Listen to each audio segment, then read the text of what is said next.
শিবির আমি করেছি এবং শিবির থেকে বের হয়েছি বেশ অনেক দিন। তো তারপরে দীর্ঘ একটা সময় প্রফেশনাল লাইফে ছিলাম, কিন্তু ক্যাম্পাসের মুভমেন্টের সাথে অ্যাক্টিভিস্টদের সাথে কানেকশনের মধ্যে ছিলাম।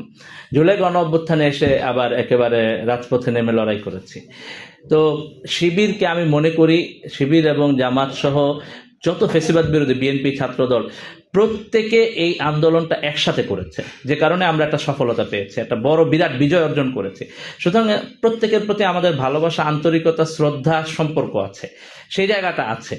আমার মূলত পরিবারের জায়গা থেকে, ফ্যামিলির জায়গা থেকে, ফ্যামিলি পজিটিভ ছিল, সেটা আমার জন্য সহজ হয়েছে। দ্বিতীয়ত হলো স্থানীয় যারা এখানকার দায়িত্বশীল ছিলেন, ওনারা বেশ সময় দিয়েছেন আমার পেছনে।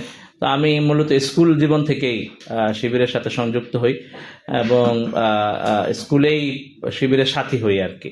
তারপর কলেজ লাইফে শিবিরের সদস্য হই, বিশ্ববিদ্যালয়ে এসে শিবিরের নানা দায়িত্ব পালন করে অবশেষে শিবিরের বিশ্ববিদ্যালয়ের সভাপতি দায়িত্ব পালন করি আর কি। তো এই জার্নিটা একটা লম্বা জার্নি। তো মোটামুটি ক্লাস 5-6 থেকেই শিবিরের সাথে আমার নানা প্রোগ্রামে যাতায়াত। তো সেখানে স্থানীয় যারা বড় ভাইরা ছিলেন, শিবিরের দায়িত্বশীল ছিলেন, ওনারা অনেক সময় দিয়েছেন আমাকে, অনেক গল্প আড্ডা করেছেন, অনেক স্মৃতি আছে আর কি আমার। শিবিরে দায়িত্বশীল যাদেরকে পেয়েছি প্রত্যেকে অনেক মার্জিত, ভদ্র, বিনয়ী এবং একেবারে ডাউন টু দ্য আর্থ। তাদের সাথে কথা বললে ভালো লাগে, আন্তরিকতার সম্পর্ক পাওয়া যায়, একটা মানে হৃদ্যতাপূর্ণ সম্পর্ক পাওয়া যায়, একটা টান ফিল করি আর কি। তো এই জায়গাটা শিবির করতে গিয়ে পেয়েছি। দ্বিতীয়ত হলো যে এখানে যে মোরাল ট্রেনিংটা, সো এই মোরাল ট্রেনিংটা নানাভাবে আমাদেরকে হেল্প করেছে। এরপর পড়াশোনা থেকে শুরু করে ওভারঅল জায়গায়, অনেক জায়গায় আমরা মানে শিবির থেকে শিখেছি, জেনেছি এবং উপকৃত হয়েছি। এলাকায় থাকতে শহীদ ভাই নামে একজন ছিলেন, তাকে খুব পছন্দ করতাম। উনি জগন্নাথ বিশ্ববিদ্যালয়ে পড়তেন, অনেক সময় দিয়েছেন আমার পেছনে ব্যক্তিগতভাবে স্কুলে থাকতেই। তারপরে কলেজ লাইফে মতিউর ভাই নামে একজন ছিলেন, আমি ইন্টারমিডিয়েটে থাকতে, তো উনি আমাকে অনেক সময় দিয়েছেন। বিশ্ববিদ্যালয়ের জীবনে এসে আব্দুল শহীদ ভাই ছিলেন, উনি অনেক সময় দিয়েছেন, বেশ আদর যত্ন করেছেন, পরিশ্রম করেছেন। শরফুদ্দিন ভাই আছেন, তো ভাইয়েরা মানে বেশ অনেক লম্বা স্মৃতি আছে। আতিক ভাই আছেন, ভাইদের সাথে অনেক অনেক স্মৃতি আর কি। তো অনেক সময় দিয়েছেন, অনেক ফাঁকিবাজি করতে চেয়েছি, তো ওনারা আন্তরিকতার সাথে সেগুলোকে দেখেছেন, কঠিন করে দেন নাই আর কি। মাসুদ ভাই তো যখন কেন্দ্রীয় সভাপতি, তখন শিবিরের সবার কাছেই উনি একটা আইকনের জায়গায় ছিলেন। আমরা তো তখন স্কুল লাইফে পড়ি আর কি, মাসুদ ভাই যখন কেন্দ্রীয় সভাপতি। তো আমরা ঠিক ওইভাবে ওনাকে মানে শিবিরের সময়টাতে পাইনি, কিন্তু ওনার বক্তব্যের তো সবাই ওই সময় বেশ ভক্ত ছিল, আমরা বক্তব্য শুনেছি। এবং ওই সময় মাসুদ ভাই কোথাও আসলে একটা অন্যরকম সাড়া পড়তো আর কি, সবাই ওখানে যেত। তা আমার মনে আছে যে মাসুদ ভাই আমাদের এলাকাতে একটা প্রোগ্রামে এসেছিলেন, সমাবেশে বক্তব্য করতে।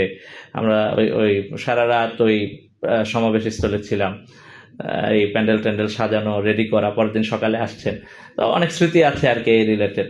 মাসুদ ভাইকে আমরা ওইভাবে পাই নাই, কিন্তু পরবর্তীতে জার্নিতে মাসুদ ভাই তখন জামাতে জয়েন করেছেন, জামাতে বিভিন্ন দায়িত্ব পালন করেছেন। এই সময় নানা সময় মাসুদ ভাইয়ের সাথে কথাবার্তা হয়েছে।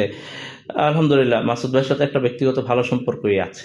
আমি মূলত মাস্টার শেষ করার পরে ভাবছি দেশে বাইরে চলে যাব, সেই অনুযায়ী প্রস্তুতিও নিয়েছি, জিআরই আইএলটিএস পরীক্ষা দিয়েছি, চলে যাব, এই রিলেটেড প্রস্তুতি ছিল। কিন্তু এর মধ্যেই বিশ্ববিদ্যালয়ের সাংগঠনিক সম্পাদকের দায়িত্ব আমার ঘাড়ের উপর আসে আর কি।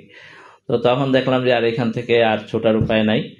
তো তারপরে এই সাংগঠনিক সম্পাদক 6 মাস পরে আমি আবার সেক্রেটারি দায়িত্ব পাই। তো সেখানে আবার 1.5 বছর সেক্রেটারি ছিলাম, তারপরে তো বিশ্ববিদ্যালয়ের সভাপতি দায়িত্ব পালন করি। তো আসলে মূলত এখানে তো সদস্যদের ভোটেই নির্বাচিত হয়। আর তো ওইখানে দায়িত্ব পালন করতে গিয়ে যেটা হয়েছে যে দেখেছে যে আপনার যারা আমাদের সাথে কাজ করে, শিবিরে কাজ করে, একসাথে কাজ করি, প্রত্যেকের সাথে সম্পর্কটা এত বেশি ঘনিষ্ঠ যে আসলে একজন আরেকজনকে ছেড়ে যেতে মনে চায় না আর কি, সম্পর্কটা এত বেশি ঘনিষ্ঠ আর কি। তো ওই সময় সাংগঠনিক সম্পাদকের যখন দায়িত্ব পাই, তারপরে আসলে নানাভাবে চেষ্টা করেছি দায়িত্বশীলদের সাথে কথা বলে যে কেরিয়ার নিয়ে কি চিন্তা ভাবনা বা একটু পড়াশোনা করা, সে বাইরে যাওয়ার। তো যেটা হয়েছে যে জনশক্তি, দায়িত্বশীল সব মিলিয়ে প্রত্যেকের সাথে ওই সম্পর্কের কারণে আর ছেড়ে যেতে পারি নাই।